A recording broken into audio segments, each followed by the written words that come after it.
So I'm going to use this to hollow out that Cyprus sink. This is a pretty aggressive blade. 1, 2, 3, 4, 5, 6 cutting edges. So it's pretty aggressive. And once I get the bulk of that cut out, I will then switch to this carbide. It's got all these sharp little teeth. It's way more smooth. This is going to be aggressive, where this one should smooth things out. And then maybe after that I go to, that's a metal blade, sanding disc.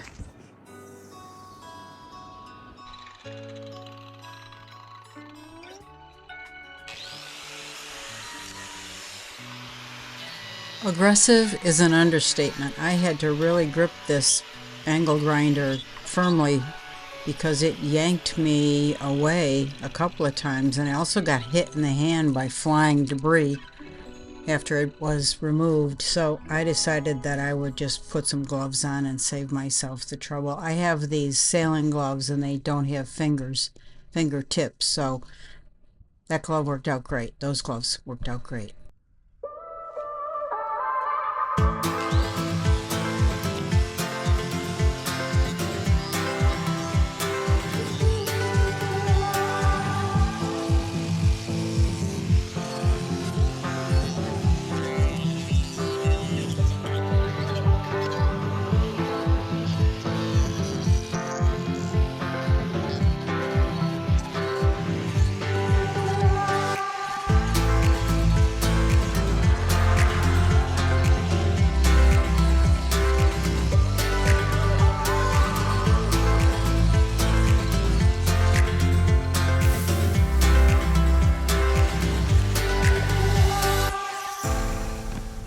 So after several minutes of wrestling with that blue heavy-duty cutter, I decided to switch over to the carbide bit. And I believe this is a medium carbide bit, so not too intense. Here I'm unplugging the angle grinder, and I tried to do it manually, but that didn't work.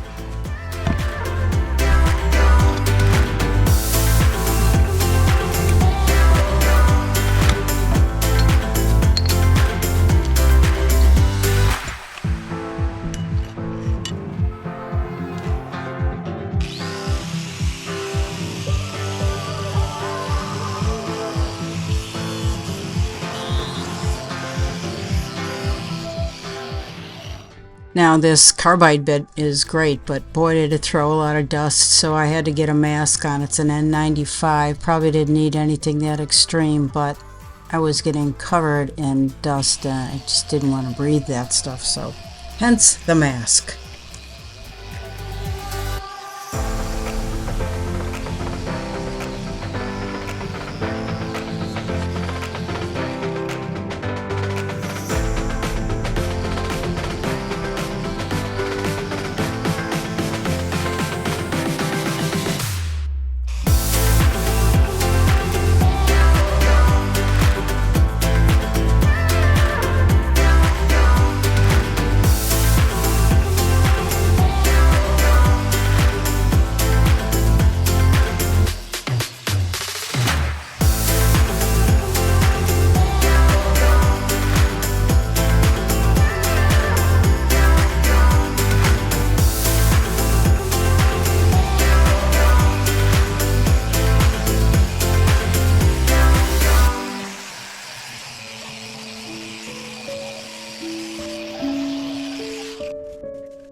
So this cypress wood is very, very dry, and you can see those huge holes in there that I'm going to try and fill. But I started with putting a walnut oil on this, trying to seal some things up, but I didn't think that was going to work.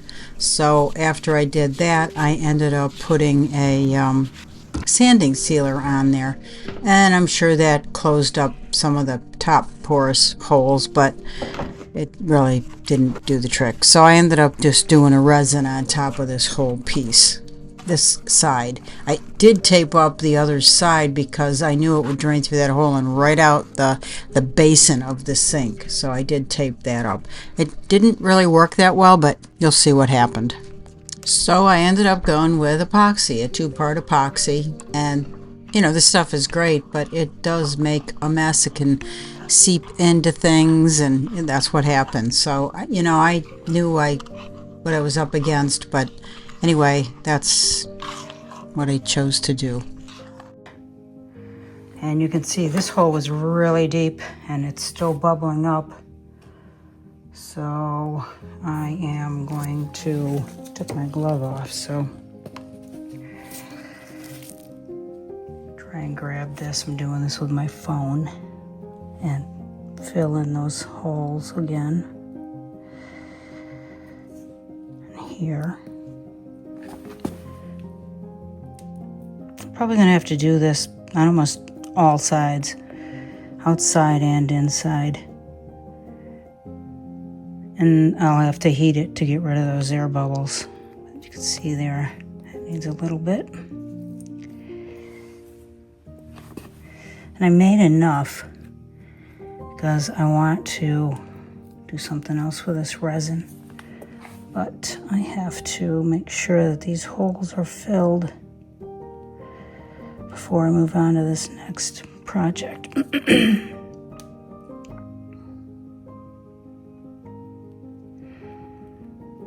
Fill these, overfill these, put some over there, the edge. I taped this up before I did this, otherwise it would have gone right through to the inside. Okay, this is looking pretty good. Put a little more there. That's really soaking in. It's not a hole, it's just, well, like a rotten spot, and it's very porous. Okay. All right. A little bit more there.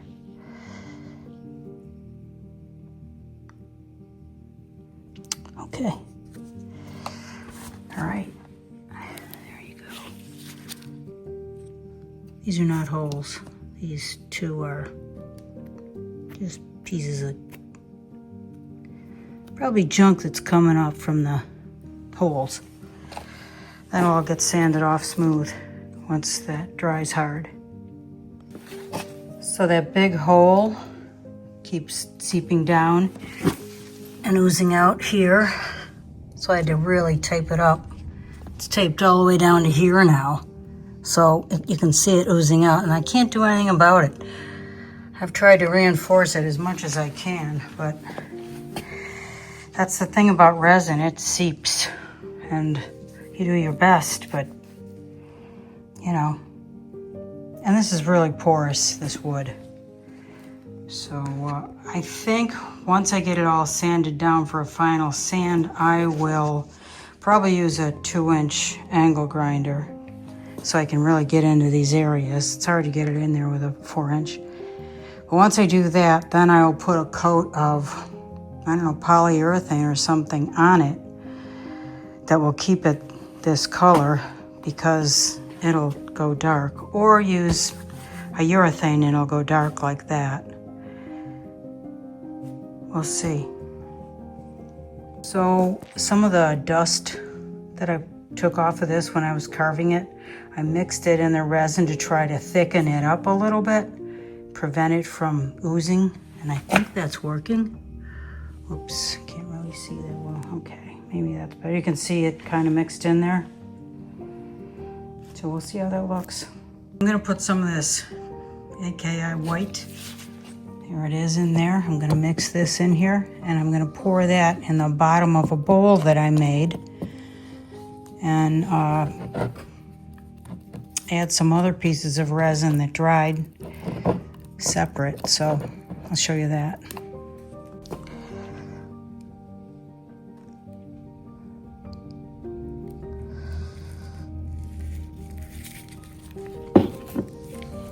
I'll let that ooze out to the edges.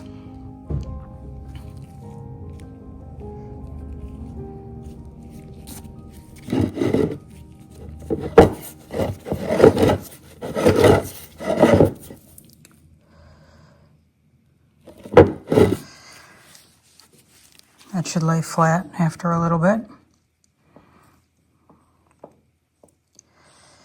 Still have quite a bit in here. Pour a little bit more in there. But I want to add some other things. I'll show you that. So I had these pieces left over and I don't know if they'll sit on top or sink. I'm gonna see. I just think that's kind of a cool addition. See what else I got. Okay. I just thought that would be kind of cool. Got to heat it up and get rid of those bubbles, but other than that, I think that'll hold in place. That's pretty cool. So that's what I did for the downside, the underside of this walnut bowl that I made. And this needs a little bit more sanding with a fine sandpaper, but I'll do that once that dries. So this is the end with the epoxy on it, and you could see it darkens. I kind of like that, so I'll probably put a urethane on it to start with that will darken it. In the meantime, I had quite a few holes. I probably should have filled that one. I tried to fill it with epoxy, but it just kept draining out. Anyway, I filled a few holes here. This was a big cavity. And then this was a big cavity. This will take a while to dry, but this is what I used, water putty. You mix it up with water and it will get very hard and it will block water and stuff from coming through. There was a few other spots that I did on all sides. I didn't do anything underneath there because I'm gonna sand that under there again, the bowl itself. So we'll see. But this is gonna be really beautiful when it's finished.